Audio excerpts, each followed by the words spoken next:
మోక్షార్హతకై భగవానుడు ఇక్కడ ఒకానొక జాతిని కానీ మతమును కానీ కులమును కానీ పేర్కొనలేదు.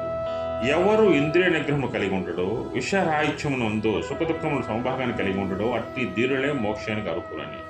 చాలామంది ఇక్కడ నా కులం గొప్పది, నా కులం గొప్పది, నా మతం గొప్పది, నా మతం గొప్పది నీవు పోటీ పడుతూ లేనిపోని లెక్చర్లు ఇచ్చేస్తూ సమాజాన్ని ప్రజల్ని తప్పు దోవ పట్టిస్తుంటారు. ఇక్కడ ఏ మతము గొప్ప కాదు, ఏ కులము గొప్ప కాదు.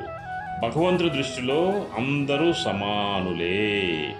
ఎవరు గొప్పవారంటే సుఖ దుఃఖాలని రెండింటి కూడా సమానంగా చూసి ఎదురువాడి మనస్సును ఎవడైతే బాధింపబడకుండా జీవిస్తాడో వాడు గొప్పవాడవుతాడు. ఎదురువాడిని దూషించి ఆనందపడేవాడు కానీ, ఎదురువాడిని తిట్టి ఆనందపడేవాడు కానీ, ఎదురువాడి సొమ్ము లాక్కుని ఆనందపడేవాడు ఈడు మోక్షానికి అర్హుడు కాదు. ఈడు మానవ జీవితంలో జీవించడానికి కూడా అర్హుడు కాదు. అందువల్ల మోక్ష సిద్ధి వాళ్ళు పొందాలంటే ఏ కులానికి కానీ, ఏ మతానికి కానీ, ఎవరిని కానీ ఎవరు కించపరిచి మాట్లాడకూడదు.